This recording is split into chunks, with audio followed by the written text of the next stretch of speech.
শোনো বিন্দু, কাজটা তুমি ভালো করোনি। কোন কাজটা? যে প্রতিবেশীরা তোমাকে দেখতে এসেছিল তাদের সাথে দেখা না করা। আমার ভালো লাগেনি তাই দেখা করিনি। এটা এমন কি হয়েছে যে তুমি রেগে রেগে কথা বলছো? সমাজে বাস করতে হলে সমাজের কিছু নিয়ম কানুন মেনে চলতে হয়। অনেক সময় অনেক কিছু ভালো না লাগলেও সৌজন্যতার খাতিরে তা ভালো লাগাতে হয়। তোমার কথা আমি কিছুই বুঝতে পারছি না।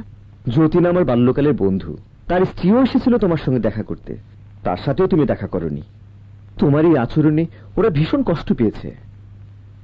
যে কাজ করতে আমার মন সায় দেয় না সে কাজ আমি কখনো করতে পারি না। তা কারোর ভালো লাগুক আর না লাগুক আমার কিছু যায় আসে না।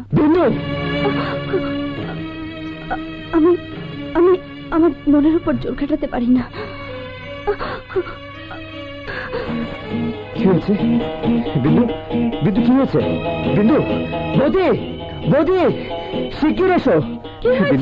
বিন্দু কথা বলো। বিন্দু, দেখো না বৌদি, ও জ্ঞান হারিয়েছে। দেখি বিন্দু, বিন্দু, ছোট বউ, কথা বলো বিন্দু।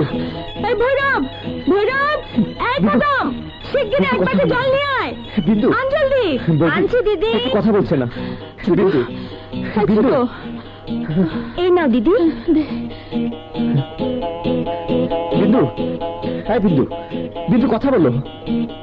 বিন্দু, বিন্দু, বিন্দু কথা বলো। বিন্দু, এই ভৈরব, বিন্দু, বিন্দু, ভৈরব জলদি করে আয়, ডাক্তার বাবুকে ডাকতে হবে। আসছে বৌদি।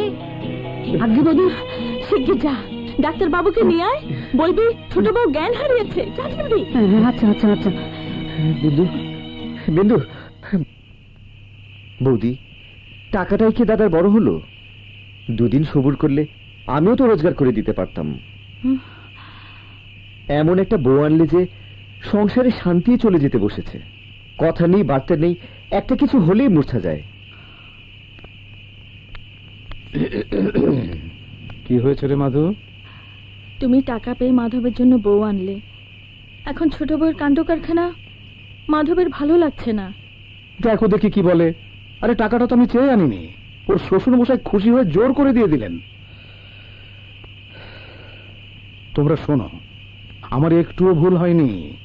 আমার মায়ের অমন জগদ্ধাত্রীর মতো রূপ, সে কি একেবারে নিষ্ফলা হবে? না না, এ হতে পারে না। তোমরা দেখে নিও। হ্যাঁ,